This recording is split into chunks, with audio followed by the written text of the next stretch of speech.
The Blake mansion stood like a monument to success, 60,000 square feet of architectural perfection nestled in the hills overlooking the city. Yet for all its grandeur, its halls echoed with silence where there should have been laughter. Adrian Blake moved through his home like a ghost, present but not quite there. At 42, he had amassed a fortune that made him one of the 20 wealthiest people in the world. Restaurants, hotels, real estate, the Blake empire touched every corner of luxury living. His wife Josephine had been by his side when it all began, but cancer had taken her 3 years ago, leaving him alone with their 7-year-old son, Ethan. "Mr. Blake, your meeting with the Singapore investors has been moved to 4 instead of 2. His personal assistant Thomas reported as Adrian finished his morning coffee. "Fine. Has Ethan left for school?" Thomas nodded. Ms. Winters took him. 30 minutes ago. Clara Winters had joined the household staff 6 months ago. References impeccable, background unblemished. 34 years old, formerly a kindergarten teacher until budget cuts eliminated her position. Adrian had barely interviewed her before hiring her to manage the household and, unofficially, to give Ethan the attention Adrian couldn't seem to provide. "Will you be home for dinner, sir?" Thomas asked. Adrian glanced at his watch. "No, the Singapore meeting will run late." It was the same answer he gave most days. The Blake empire didn't run itself after all. At least that's what Adrian told himself as he climbed into the back of his Bentley. Trying not to picture Ethan's disappointed face, the same quiet resignation he'd seen too many times before. What Adrian didn't see was Clara returning to the mansion, gently hanging up Ethan's backpack in the enormous marble foyer. She noticed the boy's slumped shoulders as he trudged toward the grand staircase. "Hey there," she said, her voice warm as sunshine. "What would you say to chocolate chip cookies before starting homework?" For the first time that day, Ethan's face brightened. "Really? Really?" Clara smiled. "And maybe you can tell me about that science project while we bake?" Later, as flour dusted their noses and chocolate smeared their fingers, Ethan spoke more words than he had in weeks. Clara listened, asked questions, and laughed at his jokes. The kitchen, a showpiece rarely used before Clara, arrived now filled with the scent of cookies and the sound of life. Neither noticed the housekeeper, Miss Patel, watching from the doorway with a knowing smile. Something was healing in this, broken home slowly, but surely, and it had everything to do with Clara Winters.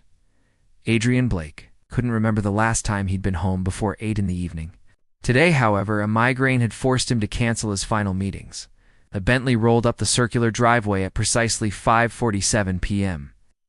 And Adrian stepped out, briefcase in hand, the unseasonable spring shower dampening his custom suit. "Good evening, Mr. Blake," said Raymond, the security guard who manned the gate. "We weren't expecting you so early, sir." Adrian merely nodded, too drained to engage in small talk. The massive front door opened with the gentlest push, and he stepped into the foyer, loosening his tie.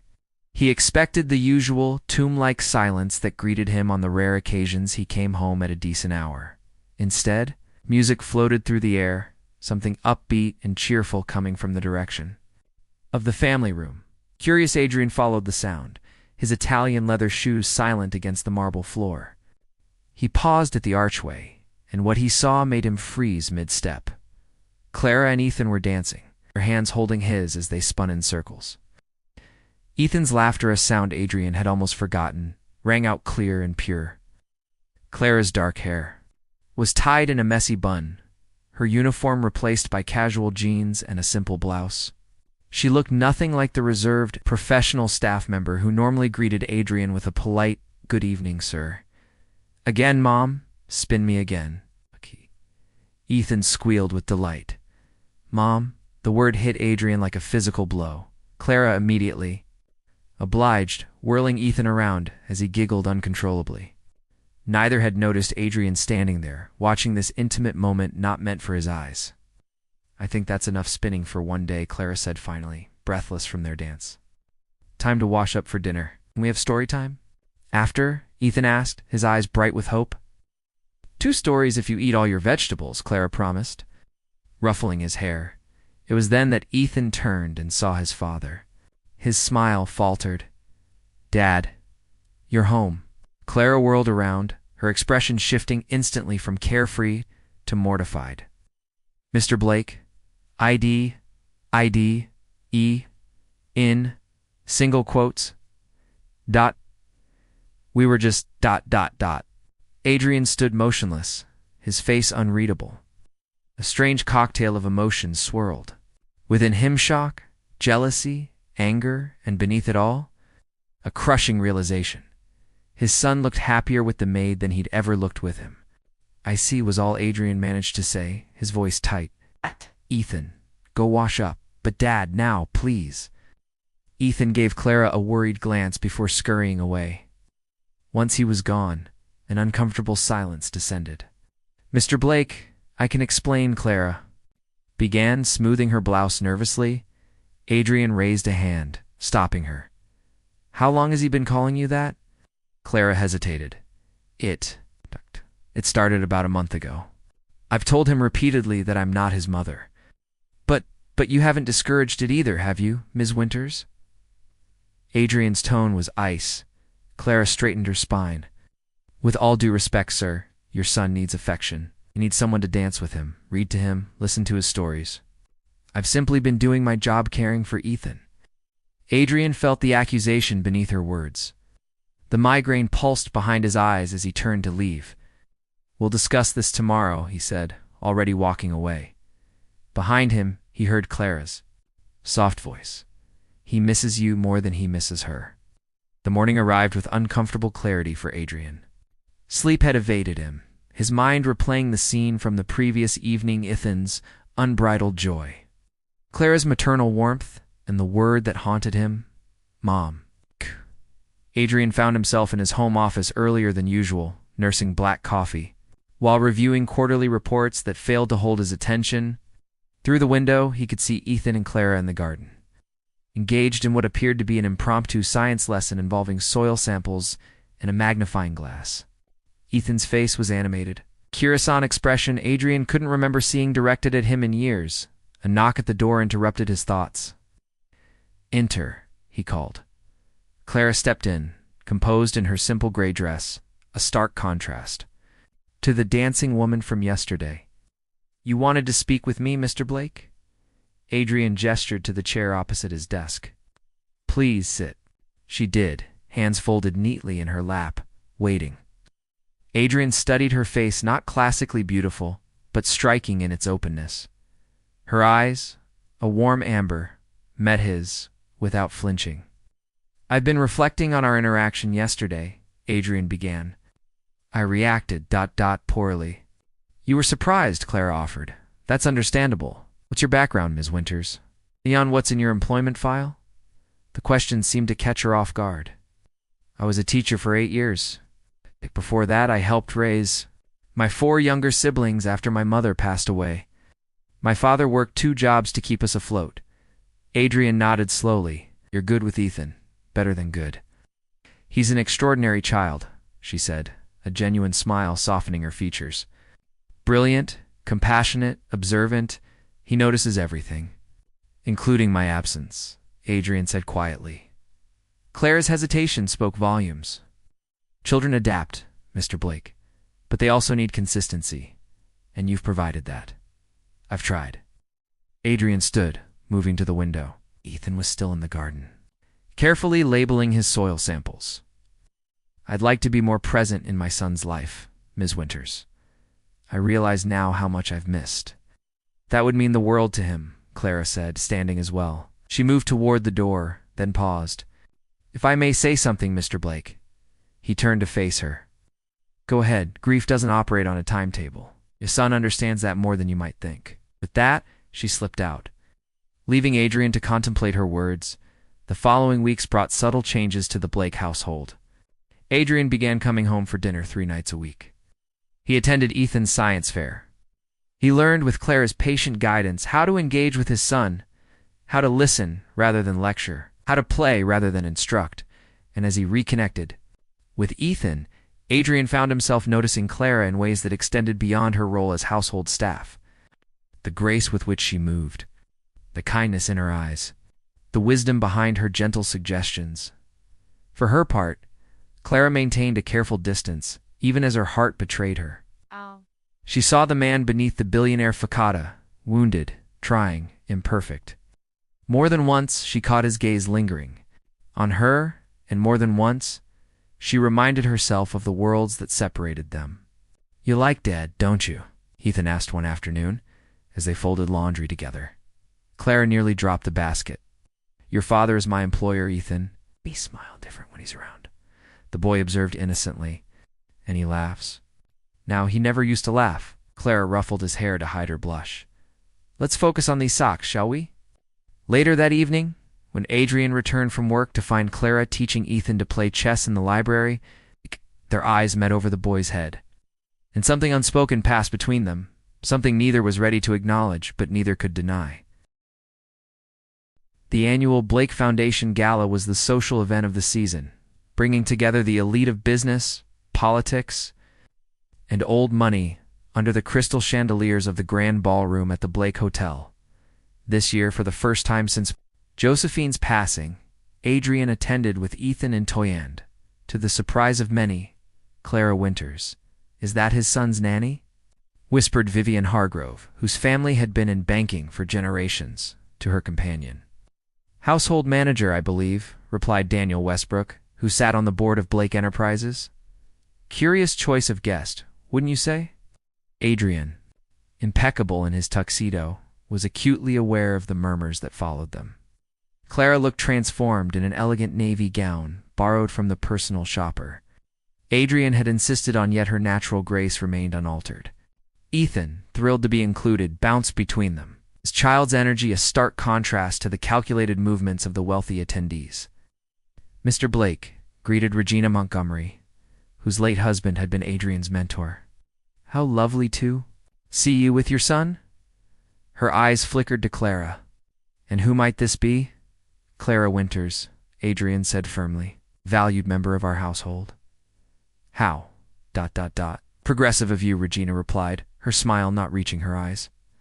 Throughout the evening, Adrian watched Clara navigate the thinly veiled judgments with dignity. She focused on ensuring Ethan's comfort, deflecting intrusive questions with gentle humor, and standing tall despite the scrutiny.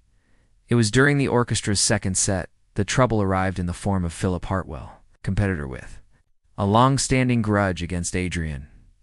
"Blake," Philip nodded, champagne in hand. "Word around town is that you've taken quite an interest in your domestic help."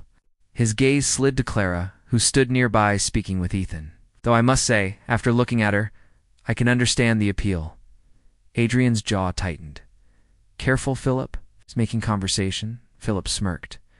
"Though you might want to have your people do a more thorough background check. Her brother has quite the record, doesn't he? Fraud, wasn't it? Runs in families." They say Adrian's composure slipped. "You've been investigating my staff? Just looking out for an old friend?" Philip said innocently. "Wouldn't want anyone taking advantage of your vulnerability since Josephine." Later, as they rode home in silence, Ethan asleep against Clara's shoulder, Adrian finally spoke. "Your brother. Why didn't you mention him?" Clara's face paled. "Jason made mistakes. He paid for them. He's working honestly now, supporting his daughter." She met Adrian's gaze. "Would you have hired me if you'd known?" "That's not the point, isn't it?" Clara's voice remained low to avoid waking Ethan. "In your world, people are judged by association, by background, by things beyond their control. That's why tonight happened, why those people looked at me the way they did." Adrian ran a hand through his hair. "Clara, I cared deeply for Ethan," she continued. "And she stopped herself. "I should never have agreed to attend tonight. I knew better." The car pulled into the mansion's driveway, ending their conversation, but not the tension that lingered between them. As Clara carried Ethan to his bedroom, Adrian remained in the study, contemplating how quickly his carefully controlled world had become so complicated, and how, despite everything, he couldn't imagine returning to the cold, empty life he'd led. Before Clara Winters walked through his door, rain lashed against the windows of Blake Mansion, mirroring the emotional turbulence within. 3 days had passed since the gala, and Clara had submitted her resignation the morning after. Adrian had refused to accept it, but the distance between them remained palpable. Ethan, perceptive as always, had grown quiet again. Sensing the fragile equilibrium of his world tilting once more, Adrian stood in his home office, watching raindrops race down the glass when Mrs. Patel appeared at the door. "Sir, Ethan hasn't touched his lunch," she reported. "He's asking for Ms. Winters." "Where is she?" "In the East Wing, packing her belongings, I believe." Adrian thanked her and made his way through the mansion's sprawling corridors. He found Clara folding clothes into a modest suitcase, her movements methodical yet hesitant. "You're still leaving," he said. "Not a question." Clara paused, not turning. To face him, it's for the best. For whom? Now she did turn, her eyes revealing what she tried to hide. For everyone. This situation has become ... complicated. "Life is complicated," Adrian said, stepping into the room. "Josephine used to tell me that complexity is what makes things worthwhile." A sad smile touched Clara's lips. She sounds like she was very wise." "She was," Adrian agreed, "and she would have liked you very much." Clara resumed her packing. "Mr. Blake, Adrian," he corrected. "After everything, I think we're well past formalities, Adrian," she conceded. "What happened at the gala only confirmed what we both know. We come from different worlds. Your associates made that abundantly clear, and you think I care what they think. You should. They're your peers, your business connections." Adrian moved closer. "Do you know what Ethan asked me yesterday? He asked if you were leaving because he called you Mom. He's blaming himself." Clara's hand stilled. "That's not I know. But he doesn't." Adrian took a deep breath. "Clara, when Josephine died, I buried myself in work because facing Ethan meant facing her absence. Couldn't bear to see her eyes looking back at me from his face. So I became a ghost in my own home." Rain continued to drum against the windows. As Adrian continued, "Then you arrived, and suddenly there was laughter again. Colors seemed brighter. Ethan started talking about his day instead of just nodding when I asked about school. I found myself rushing home rather than finding excuses to stay away." "I was just doing my job," Clara whispered, but the tremor in her voice betrayed her. "No," Adrian said firmly. "You rebuilt what I thought was destroyed forever. You reminded me what matters. Not the company, not the money, not the opinions of people like Philip Hartwell." A knock interrupted them. Ethan stood in the doorway, his small face solemn. "Are you fighting because of me?" Clara immediately knelt to his level. "No, sweetheart, never because of you." Ethan looked between them. "Then why are you leaving?" Clara glanced up at Adrian, uncertainty in her eyes. "She's not," Adrian said decisively. "Not if she's willing to stay under one condition." Clara raised an eyebrow. "What condition?" Adrian knelt beside them, taking one of Clara's hands and one of Ethan's. "That we try something new? Not employer and employee? Not even friends." His eyes held Clara's. "Something more like ... family." "Dad, are you asking Clara to be my mom for real?" Ethan asked, hope blooming on his face. Adrian smiled. "Eventually, perhaps. But first, I'm asking if she might consider having dinner with me, just the two of us, talk about possibilities." Clara's eyes glistened. "People will talk. Let them," Adrian said simply. "Your reputation is less important than our happiness." Adrian squeezed her hand. "All three of us." Clara looked at Ethan, then back at Adrian. The rain had stopped, and sunlight began to break through the clouds, casting warm patterns across the room. It felt like an answer to an unspoken question. "Dinner," she agreed softly. "We can start there." Ethan launched himself into their embrace, his arms encircling them both. Adrian met Clara's eyes over the boy's head, seeing in them the same thing he felt in his heart, that family wasn't defined by blood or status, or what others thought it should be. Family was simply love, choosing to stay, beginning again. And sometimes it started with coming home early and seeing the truth that had been waiting all along.